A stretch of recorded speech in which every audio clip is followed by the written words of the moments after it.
اور زمین کو ہم نے پھیلایا اور اسے پہاڑ بنا کر رکھ دیے اور اس میں ہر ایک چیز اندازے سے اگائی، اور ہم نے تمہارے لیے اور ان لوگوں کے لیے جن کو تم روزی نہیں دیتے اس میں معاش کے سامان پیدا کیے، اور ہمارے ہاں ہر چیز کے خزانے ہیں اور ہم اس کو بمقدار مناسب اتارتے رہتے ہیں، اور ہم ہوائیں چلاتے ہیں جو پانی سے بھری ہوئی ہوتی ہیں، سو ہم آسمان سے مے برساتے ہیں، پھر ہم تم کو اس کا پانی پلاتے ہیں اور تم تو اس کا خزانہ نہیں رکھتے،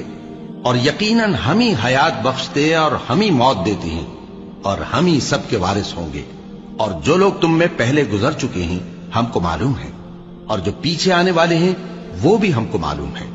اور وہی تو ہے جس نے سمندر کو تمہارے اختیار میں کیا تاکہ اس میں سے تازہ گوشت نکال کر کھاؤ اور اس سے زیور موتی وغیرہ نکالو جسے تم پہنتے ہو، اور تم دیکھتے ہو کہ کشتیاں سمندر میں پانی کو پھاڑتی چلی جاتی ہیں، اور اس لیے بھی سمندر کو تمہارے اختیار میں کیا کہ تم اللہ کا فضل معاش حاصل کرو اور تاکہ اس کا شکر کرو، اور اسی نے زمین پر پہاڑ بنا کر رکھ دیے کہ تم کو لے کر کہیں ڈولنے نہ لگے، اور ندیاں اور رستے بنا دیے تاکہ ایک مقام سے دوسرے مقام تک آسانی سے جا سکو،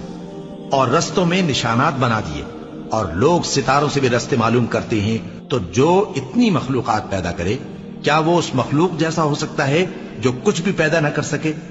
تو پھر تم غور کیوں نہیں کرتے؟ اور اگر تم اللہ کی نعمتوں کو شمار کرنا چاہو تو گن نہ سکو، بے شک اللہ بخشنے والا ہے، مہربان ہے۔ اور اللہ نے رزق و دولت میں بعض کو بعض پر فضیلت دی ہے، تو جن لوگوں کو فضیلت دی ہے وہ اپنا رزق